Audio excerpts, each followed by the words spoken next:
Good afternoon, everyone. Good afternoon. Good morning. If you are joining us from, I know we have people that are joining us from different part of the world. So I say my good morning, I say my good afternoon, and I say my good evening to every one of us. We are so delighted to have you in our session, and I say a very big welcome to you once again. My name is Victor Ogundele, and I will be our host for the day. All right, and I have my great speaker with me today, Sulaiman Ishala Samson Richard. Once again, I say a very big welcome. So let me be a polite person, right? So I'll just like you to type in the chat box, just say hello.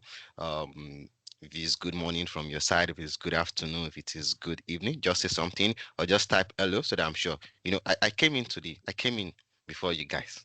If you've come to pay me a visit, I'm quite sure you will need to knock and say a greeting. All right. So thank you, hello from Paris. We're so glad to have you guys in our session. Thank you. So just drop a chat so that we're sure we are on the same page. So let's get started. Once again, this is Time Out with Victor on financial modeling, and welcome to our webinar session. Truly, it's actually not a webinar session. We started our boot camp some weeks ago, so this is more like the first session of our boot camp, but we've decided to make it public so that we invite everyone to our first session. I know I've done like a boot camp, whereas people that later watch the recorded session tends to make use of the skills. You know how funny things can be. So that's one of the reasons most time we make sure we make it public for people to participate. So once again, welcome you to our financial modeling, and today we want to discuss financial modeling journey and its impact on professional career. And we have sound financial modeling experts to share their financial modeling career journey with us. So let's get started and straight to it. Let's meet our wonderful speaker. I'm sure they will also be sharing their video with us. So let's meet them. The first speaker, Sh- Sulaiman Ishola, ACH, Chartered Accountant, and also CFA, Chartered Financial Analyst. Let me give you a little brief about him. All right, and he's a senior manager and West African team lead uh, in financial advisory, one of the big four. So due to one or two things, we could not mention the big funny, right? So it's the one leading the valuation and modeling uh, units in West African region. He has Big Four experience. I'm sure you know what we call Big Four. With more than 10 years doing business valuation, corporate finance, due diligence, financial analysis, interpretation, and business modeling. He has worked on more than 300 valuation and modeling engagements. So, if you're looking for someone to talk to while you're starting your career, you need people like this, right? Sulaiman has a very funny story at the start of his career. So that's one of the reasons I just had to drag him. And we are so glad to have you, Sulaiman. So he's a chartered accountant of Nigeria and also a global chartered financial analyst, CFA. He's also a first class graduate of Obafemi Awolowo University. And if you are close to Sula, I don't know, he kind of have more like a balanced kind of lifestyle. Funnily, while he was in school, he was also the secretary of accounting students, accounting department, that we used to have. So I don't know how you manage to balance things up. And most times, life can be so funny, especially when you're starting your career. Yes, I'm sure he's going to tell us. So he specializes in valuation, tangible and intangible valuation. I think my valuation skill, I develop it under him. So he specializes in modeling when it comes to brownfield or greenfield kind of project infrastructure. Name it. As long as this is model. He's a mentor to many finance professionals. I think I'm one of, yes, I'm also under him. He's my mentor. And he's a sound corporate trainer. Yes, yes, and in fact, I think Solar developed while he was still in school days. He actually developed one uh, textbook. Yes, so for you to know that he's a sound trainer. He's a very, very sound trainer. Let's look at some interesting thing he did. He was awarded the best student in audit 1 and 2 in his days while he was still schooling in 2004 to OAU. And also he was the first merit prize winner of the ATS in 2009. That is ICANN related. And also overall best in QA, quantitative analysis, at the ATS in 2009. So you see, these are guys that they've seen it all, right? I don't want, I will let him tell the story of how he started his career, uh, how how someone was sleeping. And they were like, this guy is the worst employee we are going to consider. So I'm sure he's going to tell us that story. Oh, okay. I think I've said, forgive me, forgive me. Now let's go straight to the next person, Samson. Samson, my man. That's what I call him. Right. Samson Richard, a CA, Chartered Accountant of Nigeria, and also a global Chartered Accountant. So he's a finance manager, assistant finance manager at Baker and Partner, United States of United Kingdom, right? Specialized in FP, financial planning and analysis. He's an international consultant, so he has that experience global wise with more than 7 years. I'm sure it's even more than that, but if the start of his career too was interesting. So when it comes to financial planning, accounting, valuation, corporate finance, modeling, he also has a lot of management skills, considering he has also been a manager while he was working with IHS Tower in Nigeria. So definitely decision making, so different things, strategy, optimization. He's got it. So he worked on multiple financial planning, analysis, and modeling engagement. I could not get the actual number, so but I'm sure nothing less than 200. He's a very great guy. He's a chartered accountant. He's a CA, also a chartered accountant of Nigeria, ACA. I don't know. Someone decided to be chartered at our country level and also the global global level, which is very good. He's also a graduate of Obafemi Awolowo University with degree in management and accounting. So finance, accounting wise, very sound. So he specialized in financial planning and analysis with more than 10 licenses and certification. That's a whole lot, man. Right? Specialize in also modeling, brownfield, greenfield related project infrastructure, uh, working capital model, operational kind of model.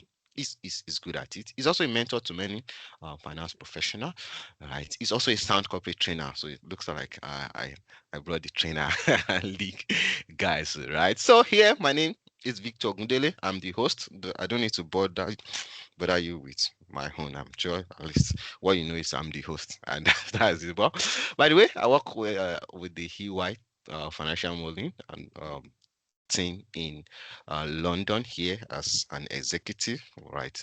And also have Big Four experience, more than 7 years, valuation, corporate finance, analytics, corporate trainer, right? And I've also worked with Deloitte in Nigeria. I've worked under Sulaiman. So it's also my mentor. So I've worked on more than 200 financial modeling, business valuation, engagement, and stake counting. I'm also a certified financial modeler by Financial Modeling Institute, also a Microsoft's most valuable professional. I'm also a graduate of Obafemi Awolowo University. So sorry guys, it was never planned to just bring only OAU guys, but somehow.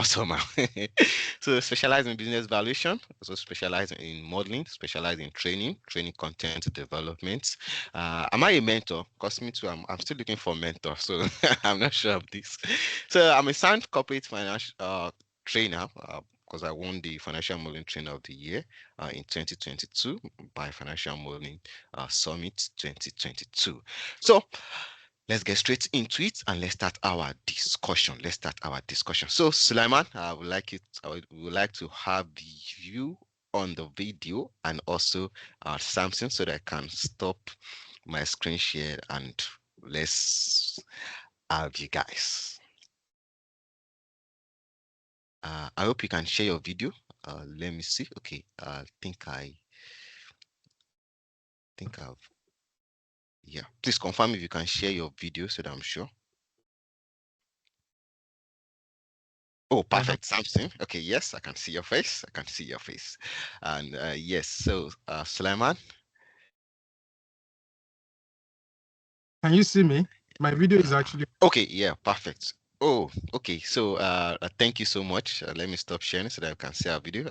I'd really uh appreciate you guys. In fact, both of them, they are uh, on their way. They are traveling today, so they decided to make sure they make time for us to still to make sure that we are able to share one or two things. So I will let me keep it straight, right? And we also give room for people to ask questions. So we'll do like 30 minutes discussion within three of us.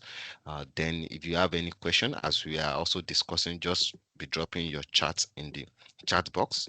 All right. So the first 30 minutes will be more like asking them a question. Then the next 30 minutes, we can have you can have your ask your own question. So let me start first with Sulaiman. And taking a look at career path and experience, I know you have a funny one you usually share with us back then, and at times I would just look at you how you've been able to scale through from imagine there you're going to you are starting your career, you just finished first class, everything is shining, and the first work you are getting, they are telling you that is this guy might likely be one of the worst staff we are going to get. Right? Like, what else? Tell me another thing that can be so discouraging. So, what inspired you to choose the career path, right? And how has it evolved over time? Do you ever wish to have chosen another career? So let me rephrase it again. What inspired you to actually get on the track of financial, should I call it finance advisory, then valuation and modeling specialization? And how have you been able to evolve over time? Do you at any point wish you've chosen another career? To Sulaiman, you can share your story from the start with us. We don't mind. Right. okay. All right. Victor, can you hear me? Yeah, I And can hear you everybody. clearly. Yes, clearly. And thanks, Victor, for inviting me. And it's good to meet everybody. I don't know why you decided to take me back to this, but I guess it's always interesting. And when I look back and I see what's happening, this time, I would say the people that are coming behind us, or the people that are starting their career at this time, they're very lucky. So lucky in the sense that when we started, I'm sure Samson, Victor, yourself, and perhaps some other older people on the call can testify. The resources that we have access to, or that we had access to, was very limited, right? Um, and it's similar for the parts in terms of the career part. So while I was in school, I was doing different things. I was involved in supporting some of the lecturers, auditing businesses, traveling around, and I think the key experience that was major for me was after I think we finished our exam January 26, 2013, and then I think the following day someone offered me a job in Lagos, and then I traveled down to Lagos. So it's a finance role to do account receivables, account payables. And I only spent a day on that job, and I realized this is not for me. This is not. So the following day, I refused to go to the office, and they called me. They said, "What's happening? I've resigned. Like I'm not coming again." So I I went back to my base. I said, "Look, I mean, we were making money in Ife. I'm sure you guys know we make a lot of money in Ife, training people, teaching people. So I said I would rather continue doing that rather than doing this naughty job." So NYC came and all of that. Then I got into a role with a boutique investment bank, one of the top investment bank in Lagos. I joined them, and again, just to encourage everybody, I didn't know anybody in that firm.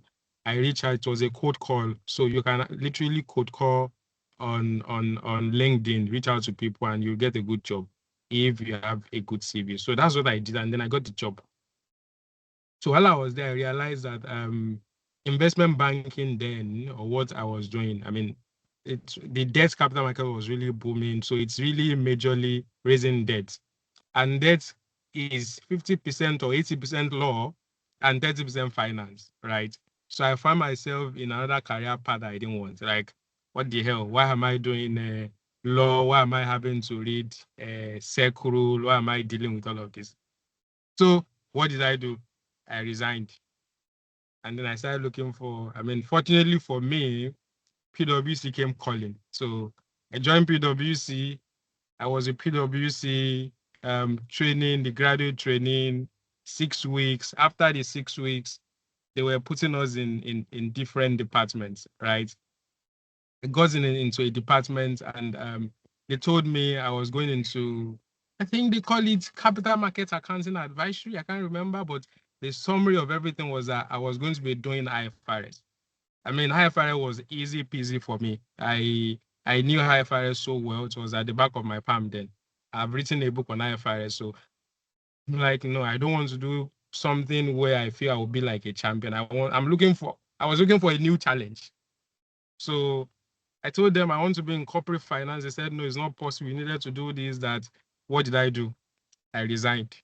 And then I joined Deloitte. So I think the lessons for everybody is once you know where you want, for me, I believe you shouldn't sit in your comfort zone. So if you realize you've attained some level of comfort in something, you should look for a new challenge. When you start becoming comfortable, then you stop growing, right? So I left, I joined Deloitte. When I joined Deloitte, I was closer to what I wanted. To the story Victor mentioned. So somehow, somewhere, I said it's not my comfort zone. So I got into the job. And then my manager felt, look, what are you doing? What the hell? This is a recruitment error. Why am I having to do this and that and all of that? And I'm like, oh, am I really that bad? Right. So I went back. I had to go upskill, and I think what someone told me then that really helped me. He said, look, you're really smart. There is a website. We called it Excel is Fun. I don't know. I think he's one Indian guy. And what the guy told me was try to learn one Excel formula per day. If you can learn one Excel formula per day, you are fine. Don't worry about when you will need it or whether you need it or not. Just learn one formula per day. So every day I go on that website and I learn a formula. I don't know when it will become useful. I don't know when. I just started learning it. So after a year or two at Deloitte, we needed to, it was a generalist team. We then started specializing. So we created a new valuation and modeling team, right? And then I saw that there's an opportunity there because I've learned tons of Excel formula. I was so good in it. And then I joined the team. So I joined the team as a second year analyst, and then I've been going. It's been interesting, fantastic, new challenges, solving problems. And then here I am. After 6-7 years, I'm still doing it, leading the team across West Africa. And it's taking me far and wide. I think that's it in a nutshell. I'm not sure if I've taken too much time, Victor. Brilliant, Sila. I think so. I'm sure there's something we call ourselves. I don't know. If it's in our blood somehow from where you we call ourselves corporate talk, and I think that's so. It's not as if it's a corporate talk, but it's that fighting spirit in us, right? So that hey, this comfort zone is not where I'm going. So I think that's what I've seen. Because who goes to work a day and just resign, start another one? I think no, then resign again. This was such a fantastic one.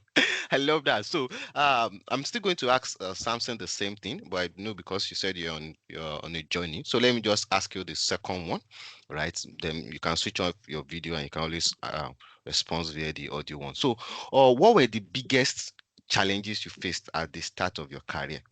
How did you overcome it? Then, how were you able to balance work life, right? How were you able to manage work? Because I'm sure at the start as an analyst, especially you enter Big Four, pressure eating here and there. You're trying to find your own feet. Someone that's just coming from school, they used to send in monthly money. You can even call, hey, I need to buy a book. Then just a switch, bounce. Here you are, pressure here and there. And you know, when you work with Big Four, you can be working with 10 different people at a time. All right. You're not just working, you're also trying to build relationship, try to maintain life. So what were the biggest challenge, right, when you start your career? Then how were you able to manage work life, health, and career balance? Because you know, during that period, how do you still manage to upskill? Because if you really don't upskill, then you are going nowhere, right? So it's always easy to say, hey, the work pressure is too much, it's not giving me time. So how have you been able to manage those challenges, balancing your work life? I know I've throughout the times where that I worked under you, I'm not sure you've ever complained of any health issue, and that's very rare, right? So can you share with us? So Victor, I'll start from the last part. How do you manage yourself? I think for me, um, I tell people you need to find a way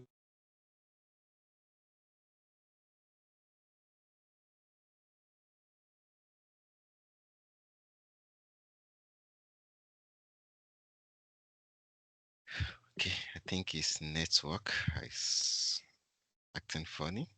He's currently on the road. So we quite understand that. Okay, all right. So pending when we can get him back, Samson, I call him my man. And one interesting thing about him, I don't know.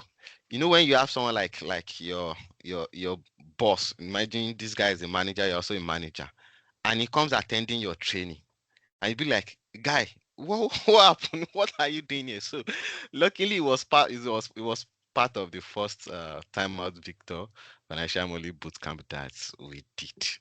All right. So which means you can also see that hunger for when it comes to upskilling. So Samson, I'm quite sure it's been a truly interesting journey. What inspired you to choose the career paths, and how has it evolved over time? Do you ever wish to have chosen another career? Thank you, Victor. First of all, thank you for inviting me. Um, and thanks. I mean, nice to meet everybody as well. It's been very good start actually. Listening to Simon speak about his experience. But I'll just go straight to mine. So you said, how did I pick my career? It's a very interesting question actually. So I mean, I studied management and accounting in OAU, and as a graduate of from IFE, did accounting. For me, back then, it seemed like the only obvious choice was for me to do audit, right? Mm, So once we finished with uni, it was okay. We're trying to get a job in audit and something similar, right? But the job in audit didn't come initially, so we had to start applying to different places. I remember the first time I got my call back interview, it was one small company like that in Ojota, and then I did the test, passed everything. I was so good, and then they gave me offer. I remember 40,000 naira. I go back to my house. I looked at the JD. I looked at what was this down line. I can't do this. So I did not resume. Um, I left there. So I didn't start there. I went back to like applying to jobs and stuff. So I got a small audit job that I started at the time with a small audit firm in Lagos. All right, and I think I did that for about 6 months, and then right in that point, at that point, I was like, no, this is not what I want to do. It's not. I can't see myself doing it for a long time, right? So I had to start looking into other things. At the time, I attended EduBridge. I don't know if anyone knows EduBridge. It was very instrumental in giving me some perspectives to understanding what I needed to do, the skills I needed to get myself competitive right in the job market. So I did EduBridge at the time for I think about 2 3 months. That was my first encounter with financial modeling. Right, I tell people very often now. I mean people say, oh, I run or maybe I do financial modeling training for someone or I do an Excel class. I say very often like prior to when I started my career, when I finished school, I'd never touched Excel in my life. I did not know anything about Microsoft Excel. Right. I started Microsoft Excel after uni. right? And I started that, and the main reason why I actually started Excel at the time was in the audit firm I was working, right? Most of the work we were doing was basically a physical. It was an old audit firm, right? So it was a physical spreadsheet, right? So you're basically writing numbers in boxes, physical spreadsheet, right? So it was very hilarious at the time, and I was like, these people are doing this thing on like computers, right? There's Microsoft Excel. I should also be able to learn this, right? So I think my first encounter was really doing that and trying to move off the company's financial audit framework from a physical spreadsheet to a computer spreadsheet. That was how I started getting familiar with Excel, right? So when after I did EduBridge, I got an offer at Total Energies. I worked in Total for 2 years. At that point in my life, I was still pretty much figuring what I wanted to do when Total came in, but it was just a very good opportunity. It was a good job. It had everything that I needed at the time, and I joined. Um, Along the line working with Total, I started to become more open to learning, and I started to realize the things I needed to learn. I started to develop a commercial mindset, started to develop business acumen, and all those stuff. And during this time, my financial modeling skills started to improve really well. And then I attended a lot of boot camps, did a lot of certifications at the time. All this while I'm still trying to figure out because accounting is very wide, right? And I did get a lot of advice like, oh, if you are not doing audit, do investment banking or do corporate finance. So there's so many options that you can do, and I was very, very confused. But I think after about a year in total, I then started to realize that I wanted to do FP&A, that's financial planning and analysis, and I really fell in love with modeling right at the time. So I started to, in my time there, when I was, I started to do a lot of modeling. I started to build reports, PowerPoint. I started to become very, very familiar with those tools, right? And at the time when I left, I spent 2 years in total. When I left, I was very like I'd gotten to a very comfortable point where I felt like I needed to take the next step in my career. But it was very funny because at that point I decided I wanted to do FP&A, but I did not have FP&A experience, which basically meant that I had to go and start again as an analyst um, after 3 years in my career right now. Victor is quite familiar with this with this story as well. So when I decided that that was what I wanted to do, I wanted to do FP&A. I started to work towards this. I got in as an analyst in IHS Towers. But because of the skill that I developed at the time with modeling and the experience that I had working with clients, I was I I would say, and I'm trying to be humble here, but I stood out amongst like the other people that we came in together as analysts. Right? I started to work on important engagements.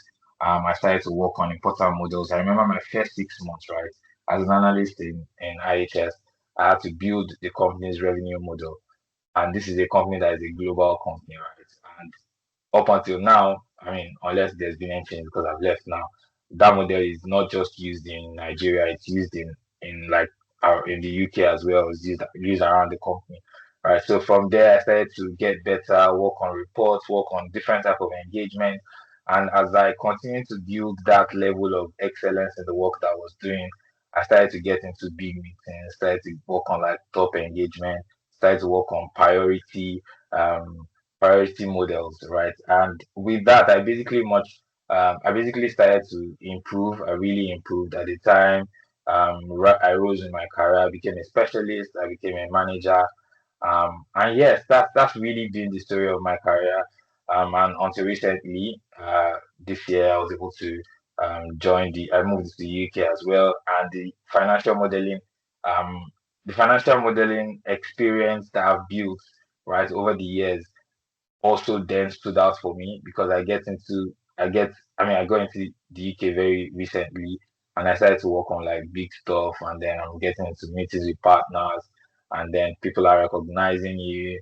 It's and all of that started from like me just wanting to develop a very sound career in financial modeling and financial planning. Right. So I'll say my journey has been very, very interesting. I've definitely learned a lot. I've been able to come up to this place. And to be honest, the thing with modeling is you never stop learning, right? And Victor would I probably Simon also would really understand what I'm saying. You never really stop learning. So you keep going, you keep learning like new certifications, you keep doing new things, right? And you keep developing yourself. So yes, so I'll say we are still developing and we'll see where we are in a couple more years. All right. Thank you for that, Samson. That's an interesting story, and I picked some points there. I've noted it down. Thank you for that. Sulaiman, I observed your back. Hope you can still hear us. Yeah, so I can hear you. Can you hear me as Okay. well? Yes, yes, I can hear you. I So, think I, welcome back.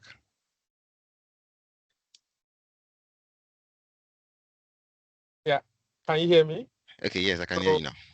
let's start by addressing the last question as to how I balance work and life. So for me, I tell people, if you look at the number of hours you work in a week and the number of hours you have to rest, right? Saturdays and Sundays, the work time is potentially higher.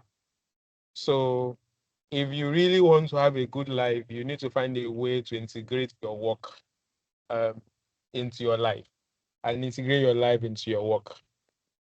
And I mean, without anyone misquoting me, what we say is you have to bring home to work and bring work to the house. Again, please don't misinterpret me. Um, what that means is you work when you know is best for you. So, for instance, I mean, I'm Victor, and the rest of the guys always accuse me that they see my email at 1 a.m., 2 a.m. What's happening? Are you not sleeping? Um, and I can assure you, if you see me sending email or working at 1 a.m., I've probably slept enough to work well in the night when there is no noise, there's nothing, right? For me, I ensure I get a minimum of 6 to 8 hours of sleep in a day, minimum of six in a day, no matter what. If everyone is going to fall, I will still make sure I get the 6 hours of sleep. And again, that really helps me a lot in terms of ensuring that I'm healthy. I mean, I don't fall sick and all of that. I'm not saying there are days that I won't sleep for 2 days or 3 days, right? I mean, I'm not saying those days will not come, but when they come, I quickly find a way to balance it and get it back. That's the last piece of your question. I think Victor, if you can remind me, what was the other? I think that the first part was around how Yeah, I get the skills. yeah. What Right? were the biggest challenges you faced, and how did you overcome them? Starting your career from start, someone from school trying to move into a financial advisory, money valuation thing, and still trying to balance life with it. Yeah. So for me, the biggest challenge was actually time management. I know for a lot of people, I've seen it as managing people, but if you had the kind of experience I had from school, where I was already like a student leader, right? That sort of helped me in managing people. But the greatest challenge was actually managing time. By managing time, then I had a big four job, had a tuition house that I owned, I co-owned with people, and we have to ensure we deliver, teach people, and also make some cash for ourselves. So it was really around managing time.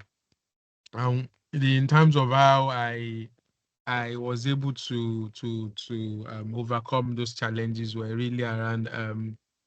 I think I always ensure that every day or a day before, I plan my days. So tomorrow I plan and say, oh, I am going to be doing X, Y, Z tomorrow based on the conversations I've had with my manager. And then I use this this 4 matrix stuff. So I try to look at prioritize things. What are the things that are very urgent? And then because of my ability to manage people properly, I was able to really manage my leaders. So if a manager is giving me a task and another manager is asking for something different, I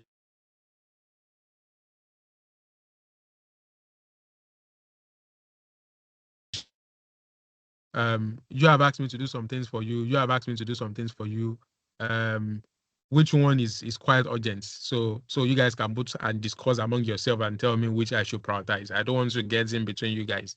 So those are really the way I was able to overcome those challenges. So for me, it was really time management, managing the time to deliver on the job, managing the time to do my other side gig that I was doing then, and also managing my time to really to learn and upskill myself. Yeah. Thank you so much for that, Sulaiman, and such a detailed one. And let me just summarize based on what you guys have said. Number one, your comfort zone. Don't feel too comfortable, right? And also, it's normal for you not to know what you want at the start. Trust me, it can be so funny. I think I got my own after almost after a year plus, and I think we are all in the same game. But while you are still trying to find your feet, make sure you upskill with the necessary tool. Samson said he had to attend the Edu Bridge to get some things. Uh, Efficiency, right? Which means, just like Sulaiman also said, upskill with the tools that everything needed, right? So that by the time you need it, it will not push you back. Grab the opportunity. Don't be scared. Don't be scared of making mistake, right? Make mistake is part of the learning, right? It's planned to be confused at the start. It is part of the journey, and it is always remember time management is very very key. So because of our time, I think what we are going to do is we are going to open the chat box, right, so that you can ask your question. So in case you want to direct it to maybe Sula or Samson, you can also state that in the Q&A. So you can go to the Q&A, just type your question, ask any question. Trust me, out of nonsense, there's always sense. I've learned so much from nonsense that people say, and then just had to go through it. So please don't be scared. So with the next 20 minutes, or we'll just leave that open for you guys to ask your question. In case you also prefer to just speak, you can raise your hand, and I will give you permission to unmute your mic as well. So we have someone a question already from Kazim. In building a three-statement financial model. So also please remember, I think just typing it will actually be the best, so that we'll be able to manage our time efficiently. So Kazim is saying, in building a three-statement financial model under the balance sheet section, how do we determine the number of days to use for inventories, trade payables, and trade receivables? Now, one thing I've understood from many people, and should I blame it on us or on the school system, or the way some things are being taught in the school days? There are some questions you hear from people, and you kind of have like the second thought. But let me leave this open. Samson, do you want to help us address that? So this person is saying, in building a three financial statement under the balance sheet section, how do you determine the number of days for inventory, payables, and trade receivables? All right. Thank you for that question. So I think I would answer that question in two ways. I think the first one I'll just give like a modeling answer, right? And then I'll then try to give like in a way a real life answer, all right? Um, so from like a modeling perspective, when you're doing like your you're trying to determine your, I think you said your inventory days, receivable Receivable days. days. First thing you want to, yeah, so you want to, so there are a couple of ways you can do that. You have the normal formula you can use, where you use like your average, for example, you use your inventory, where you use the average inventory over cost of sales times the number of days in the year or number of working days in the year. You have your receivables over credit sales. You have all of those normal this thing, right? So that's the first one. Another way is maybe using like a trend analysis to see what, that's if you have like information over a number of periods to see, and if you have the days readily available to see what that performance has been over a period of time.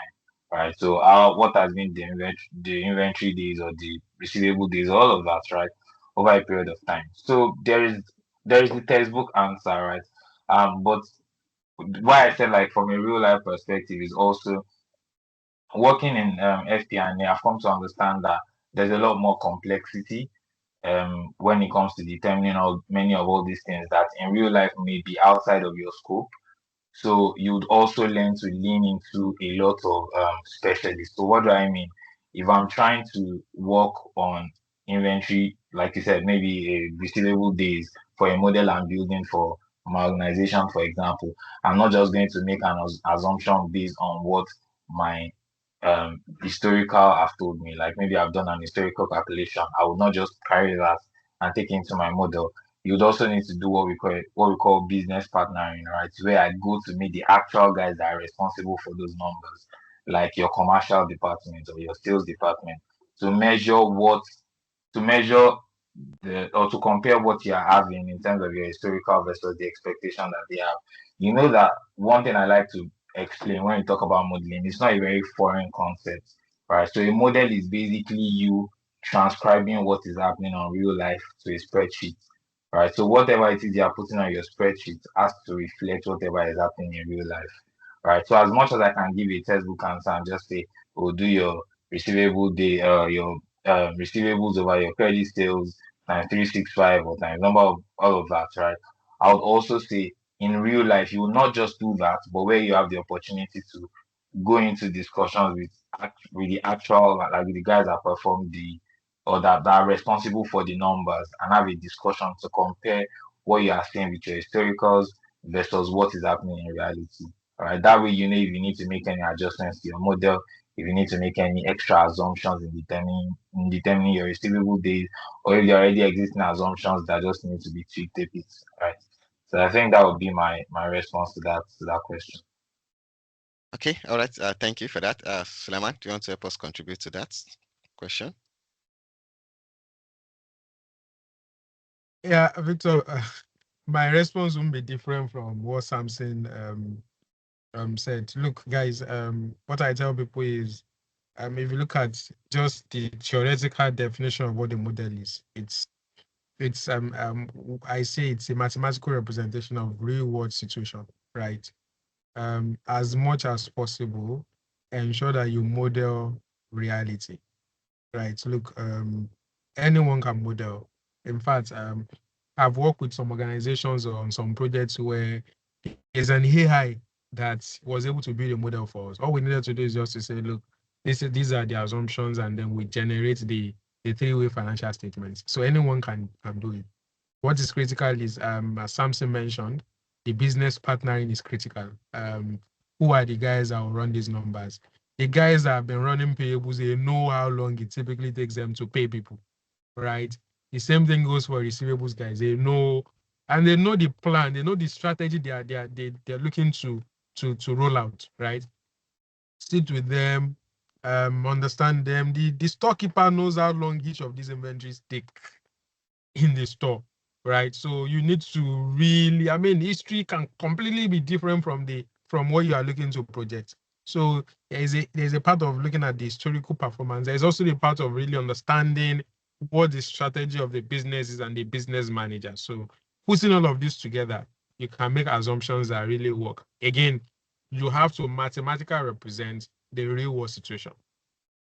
Thank you. Thank you, Sulaiman. Thank you. So I'm also looking through the questions you guys are asking. So, but please, it would be best if you put your question in the Q and A chat. So you have two chats. One is the normal chat, then the other one is the Q and A. I guess we'll be attending more to the one coming from the Q and A. All right. So thank you. Okay. So Temitope is saying, thank you very much for this session. As an FP&A analyst, what are the ways one can become so excellent in delivering his job? That is, where can one get materials to upskill? That's a very good question. Is that for me? That should be for you. Yes, FP&A. All right.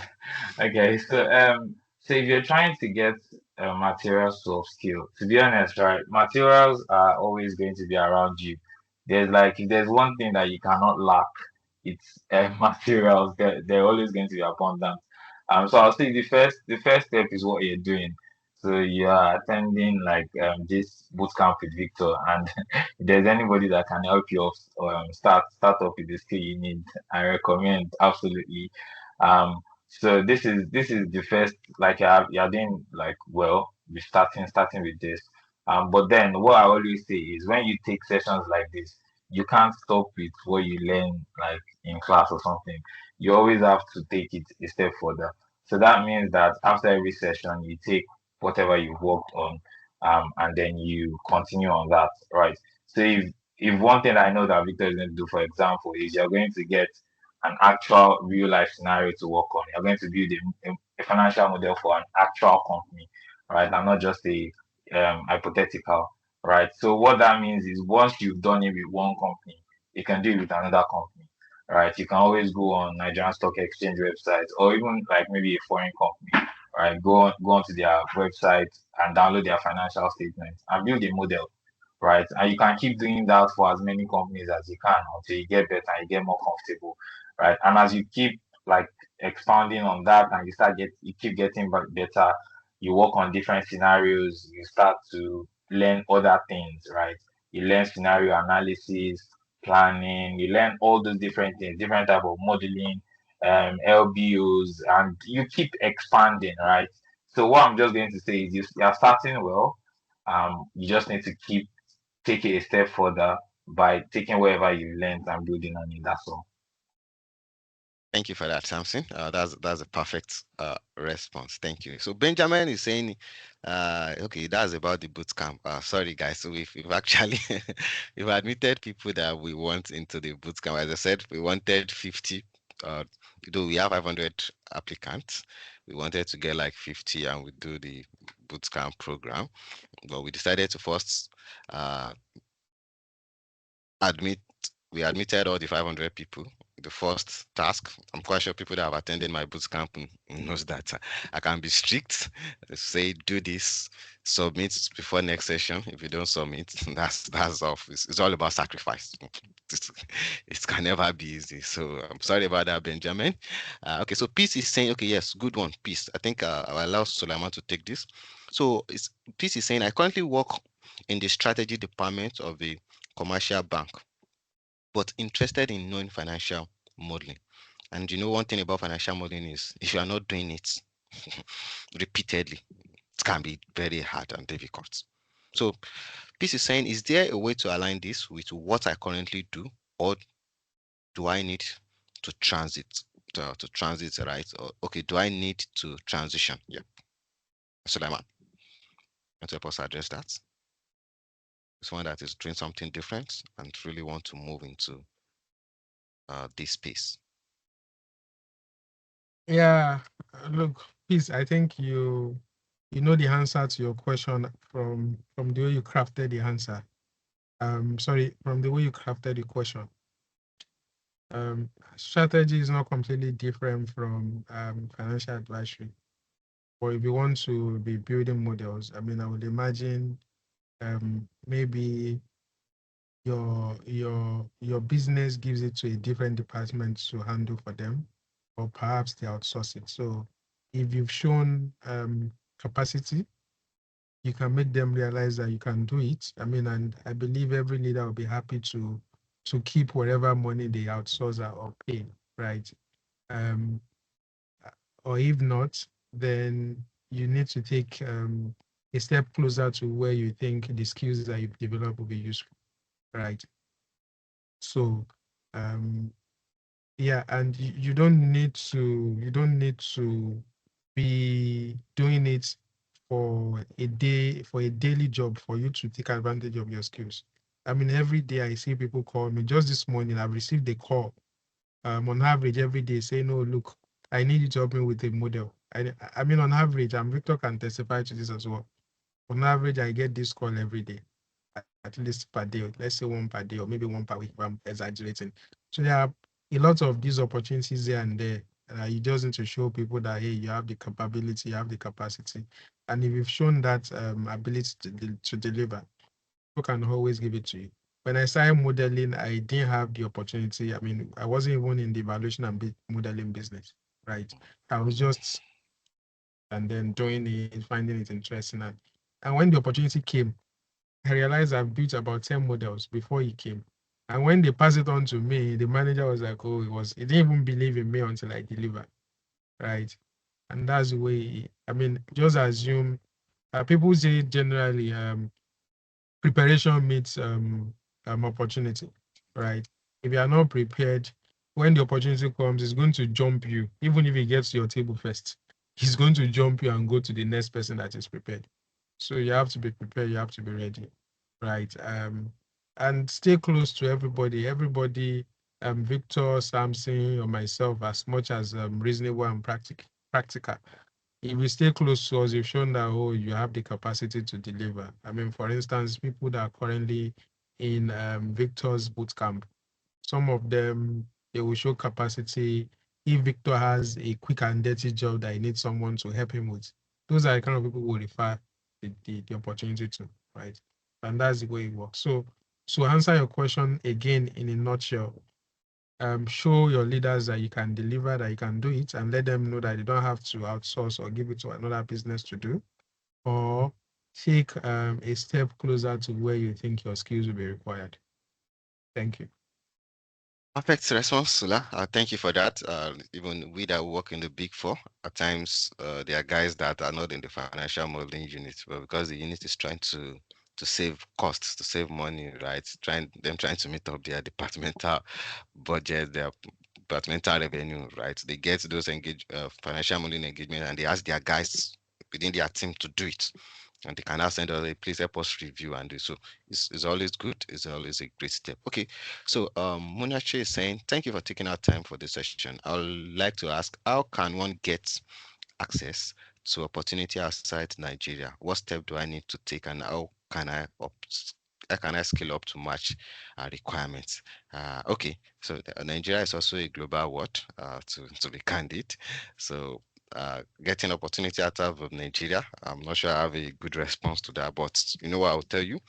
Keep developing yourself. Financial modeling is a global skill. Anywhere in the world, trust me, any space, any industry, you are 100% relevant, right? So keep developing and create a portfolio website where you put your things outside there, so that whenever there's a need, it's easy for people to also see you that, yes, this person is here. Okay, so Damilari is saying, I'm a recent graduate of accounting who was focused on auditing. In fact, I did my IT in a small audit firm, and ever since then, I've participated in some field audit. But of recent, I started developing strong interest in finance with the help of my colleague. I have been able to get some insight into financial modeling. I also registered for the financial modeling class. Okay, I strongly believe I have taken the right step. I want to ask, how long do I have to learn, or how much do I need to know before I can apply for a job internship? To what extent is the role? Okay, damn Larry, this your question is too long. But let me see. Let me try and summarize. Okay, yeah. Okay, so I want to ask, how long do I have to learn, or how much do I need to know before I can apply to get a job or internship? I think I will allow Samson to reply to that. To what extent is the role of a mentor in my journey? What further advice will you give me to aid my journey? Samson, do you want to help us keep that short? Okay, yes, I'll just keep it short. So, what do you need to know? Like, when will you know that you need to try to apply this? See, so the thing about it is, like I said, learning doesn't stop, right? So you keep learning until you know you're ready to take next step. When you know, you know. I know it sounds like a very simple answer, but like you always know when you're ready, right? So, like I said, before I transitioned into FP&A. I have like 3 years experience, right? But once I was ready to make that transition, I knew I had the skills that I needed, right? And then I started to work towards it, right? But before I got to the point where I have the skills that I need, it took about 3 years. So what I'm basically saying is, you don't have to take 3 years, right, before you do what you want to do, but you have to put in the work consistently, right, in the role that you are in now. All right. So as you continue to put that consistently and you see the skills that you are working on, you see them reflecting on your new role. to the extent where it is now noticeable by everyone around you, then you know that it's time to take that next step. All right, so that's what I'm going to say. And what was the second one? So the second one is, to what extent is the role of a mentor in the journey?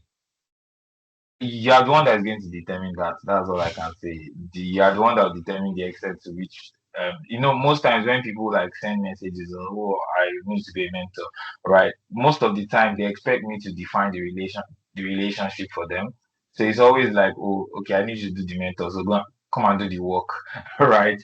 But it's like you are the one that is going to have to determine what the nature of that relationship is going to look like, what you want to get out of that relationship, and what you want to give to that relationship, right? Because you cannot just get into a mentorship is a relationship, and you can't just get into it with the mentality of like, oh, I just want to take and take from this person. Nobody really likes someone that is just going to. Everybody's going to help you, right? People will help you at the start of your career, but once they feel like you don't really have anything to offer, the relationship becomes more difficult.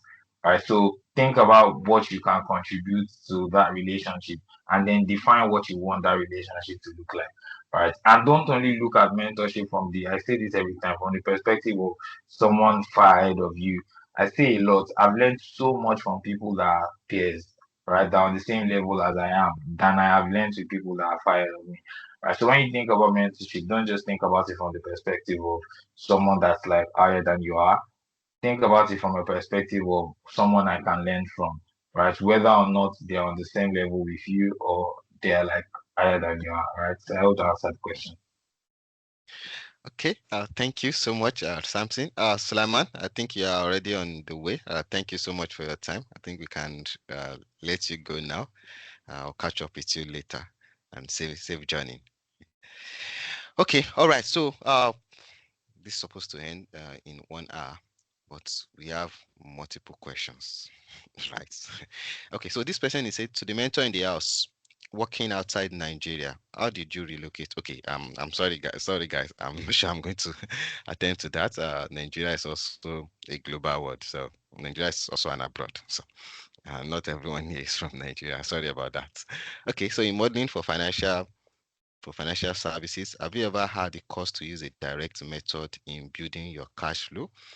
Okay, so if you're part of the bootcamp, I feel those are the part of things we can discuss during our bootcamp session. So let me leave that. Please, why building three statements modeling? How do we determine the line item to compute drivers for the, okay, so if you are joining the bootcamp as well, I feel this will be a good one for you. And in case, you can go to my YouTube channel and just look through the previous bootcamp we had. I'm sure you should be able to get response to that. So after becoming very skilled in building financial model, how do we effectively showcase my expert to attract more side gig? As I said, you can create a portfolio, right? Drop some of your free content there for people to be able to see that. Okay. All right. So Victor, the second task on creating. Okay. Let's leave that. Let's leave that one for now. So it's already 1 hour already. So I'm just trying to look for at least some good questions. How would you compare financial modeling practices in developing country versus developed countries, such as UK and Europe? So financial modeling is a global, as I said, is a global skill. We do it the same way. That's just the truth, because it's all about business. It's not about just putting figures, design Excel. No, business is business everywhere in the world. Money is money everywhere in the world, and that is what financial modeling is doing. And that's one of the reasons we said it's a global skill that you can have. All right, so it's already 2 o'clock, right, from my own head, which is the 1 hour. But something I think maybe we should allow one person to ask. I know Raymond has been raising hand, and I said you can type, but let's just allow Raymond to ask a question, and we call it a session. Okay, yes, Raymond, you can unmute your mic.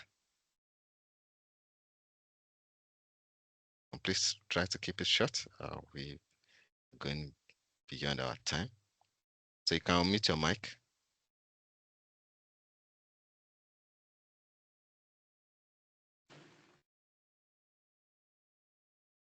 Thank you, Victor.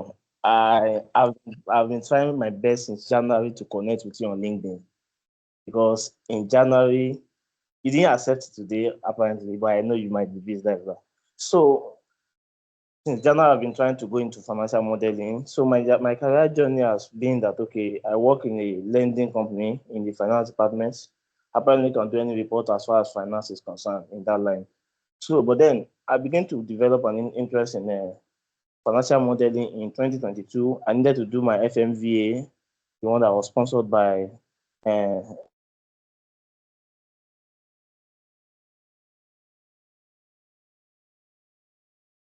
Sorry, Raymond. I think your mic is on mute.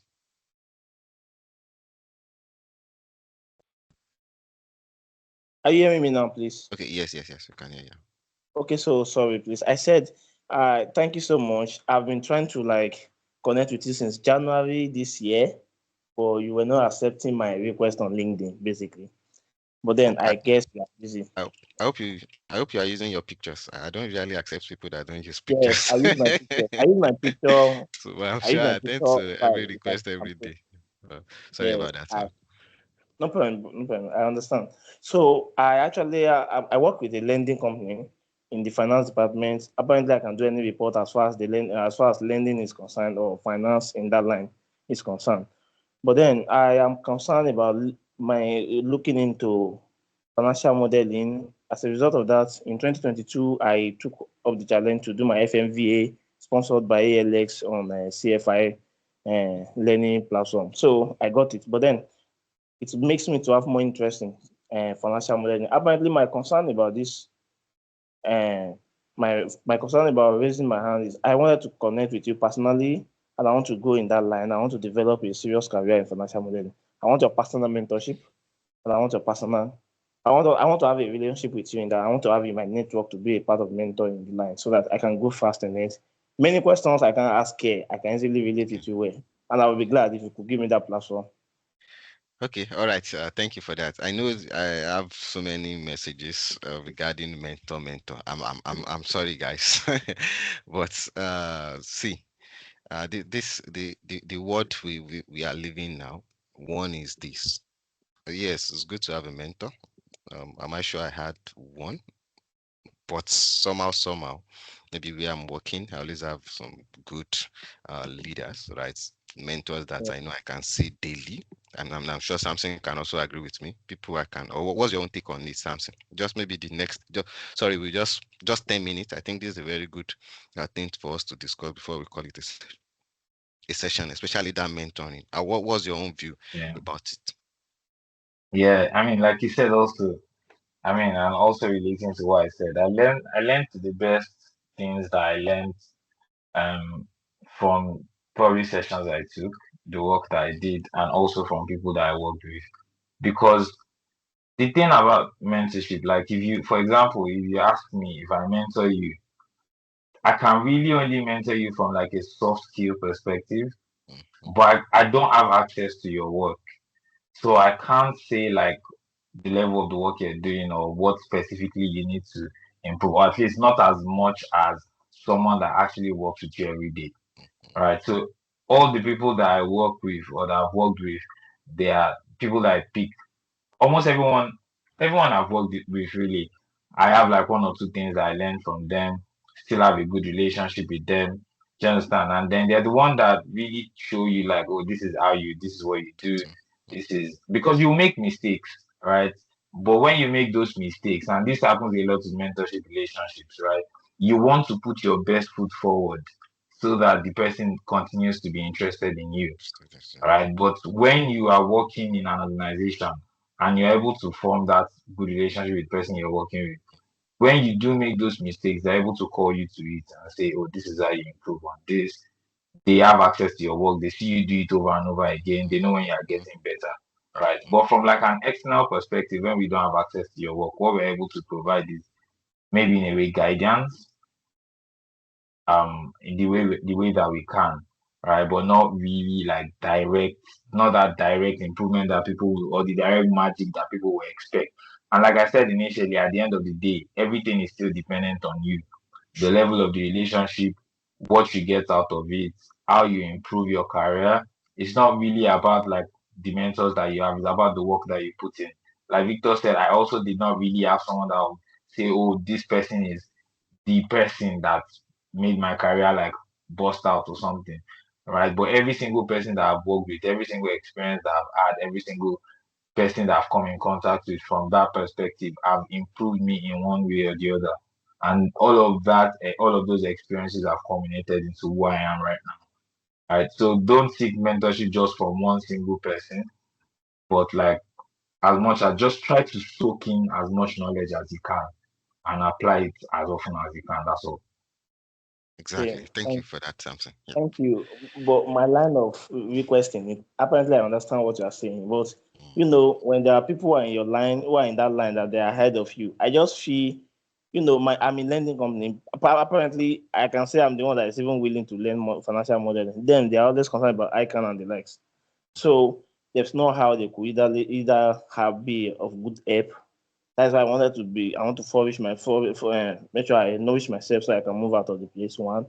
But then what I mean by mentorship from my own angle is, okay, probably there are some, when you were growing in doing your own, there are some places you learn them. Okay, these are Yeah. where Okay. you have access to Okay. data. So These are what you need to do. Raymond. Oh, sorry, lads. Let me pause a little bit. I'm really sorry about that. We have less than 3 minutes, so let me hear Sula thought.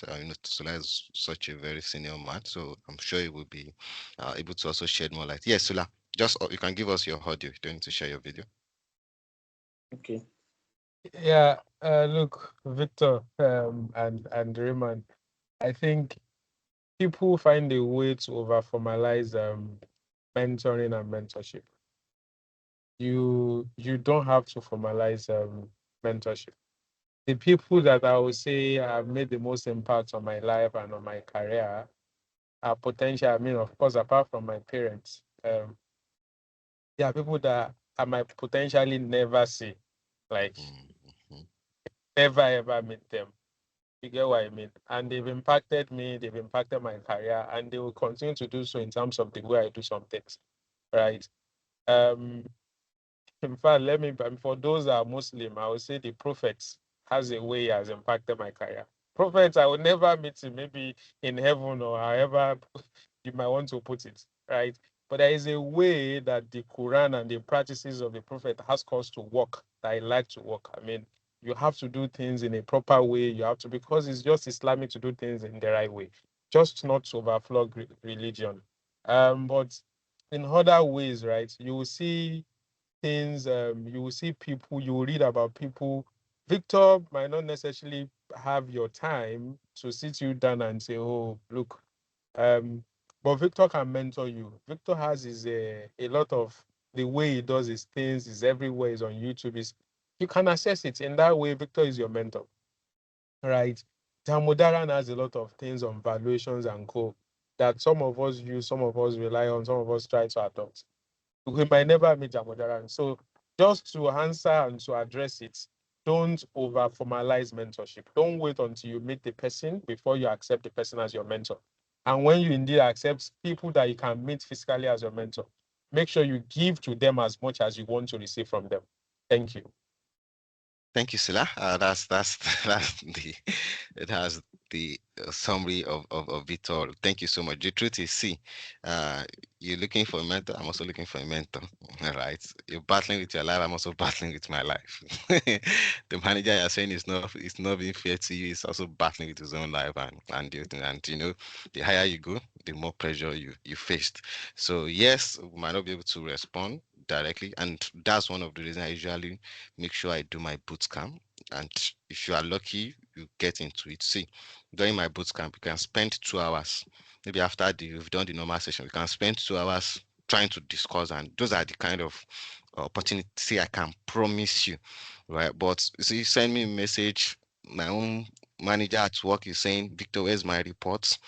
My light bill, I need to settle it. My house rent is due next month. So it's all a mixed thing. So you should get so just this few opportunity I said, and that's one of the reasons I make sure I do the boot camp yearly. If you are lucky, you get into it.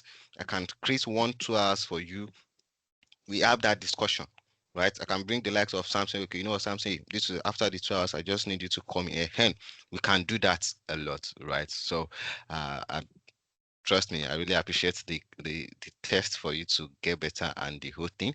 I know so many people have tried reaching out to me. I'm really, really sorry. Before I go to work, come back, do one or two things, I just realized it's already 2 a.m. in the midnight to pick the phone, and the next thing is you sleep before you wake up, messages here and there, and you still need to get up. So it's a mixed thing, right? But trust me, we are going to get there. We're going to get there. So thank you so much. My time management is always key, and I apologize that we spent more than 1 hour. I know there are so many questions to be asked, right? So luckily, if you can join any of the bootcamp session.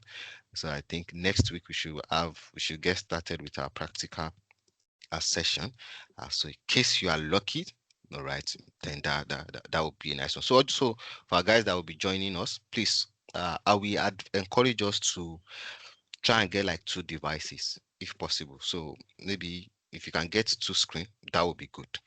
My bootcamp session is always very practical, right? It's not that I will be doing it and you'll be watching me. No. So this one, we are going to be doing it together. In fact, it's more like I'm guiding you. That's where my own kind of mentoring now comes into play. So I'll just say, hey, okay, do this, give you a video to guide you and things like that. Right. That's the way my own boot camp is. And that's the same way we are going to do. So please try and join with 2 devices. So maybe if you don't have access to 2 screen, make sure you have your laptop, then you can have your phone. So it's going to be very, very practical. You are doing it, I'm just guiding you.